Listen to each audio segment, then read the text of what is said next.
warahmatullahi wabarakatuh. Bismillahirrahmanirrahim. Wassalatu wassalamu ala asyrofil anbiya'i wal mursalin wa ala alihi wa sahbihi wasallam. Rabbi shrah li sadri wa yassir li amri wahlul 'uqdatam min lisani yafqahu qawli. Terhormat Bapak dan Ibu jamaah salat asar yang insya Allah dirahmati oleh Allah Subhanahu wa taala. Segala puji bagi Allah, Tuhan semesta alam, atas segala rahmat dan karunia-Nya sehingga kita dapat berkumpul di sini untuk menjalankan sholat asar berjamaah. Mari kita berdoa agar sholat asar yang telah kita laksanakan menjadi amal terbaik kita untuk bekal kita di hari perhitungan nanti. Amin. Amin ya rabbal alamin.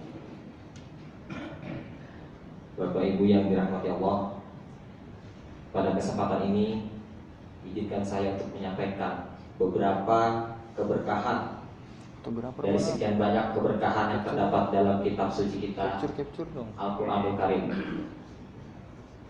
Ada sebuah kisah, yakni seorang ulama yang berguru kepada ulama lainnya, dan ketika ulama tersebut ingin belajar ke ulama lainnya, sang guru berpesan.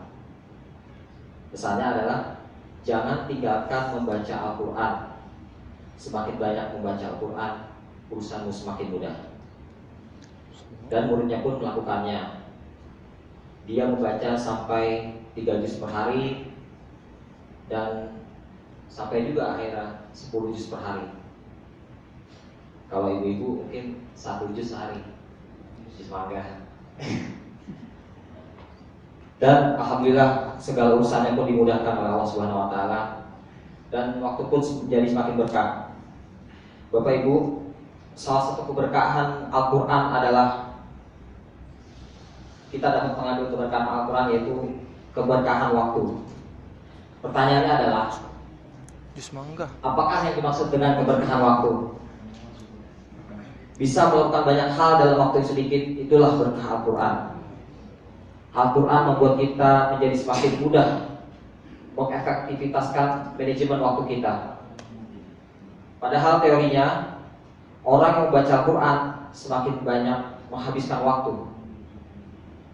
Dengan membaca Al-Quran, teorinya mengurangi jatah kegiatan lainnya.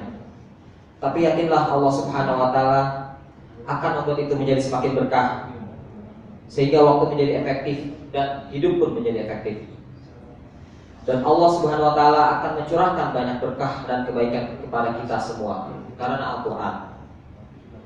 Salah satu berkahnya adalah membuka pintu kebaikan dan membuka kesempatan untuk amal saleh yang berikutnya.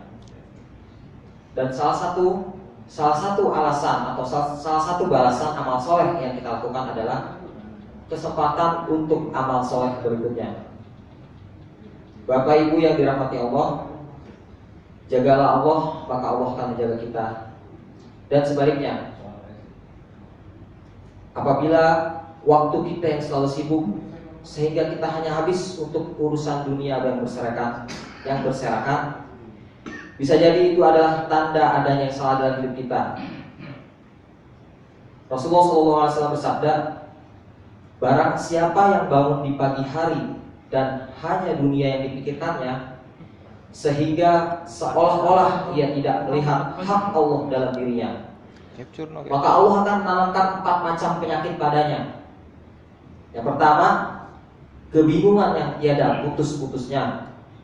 Yang kedua, kesibukan yang tidak pernah jelas akhirnya. Yang ketiga, kebutuhan yang tidak pernah merasa terpenuhi. Dan yang keempat, khayalan yang tidak berujung wujudnya. Hadis riwayat Muslim.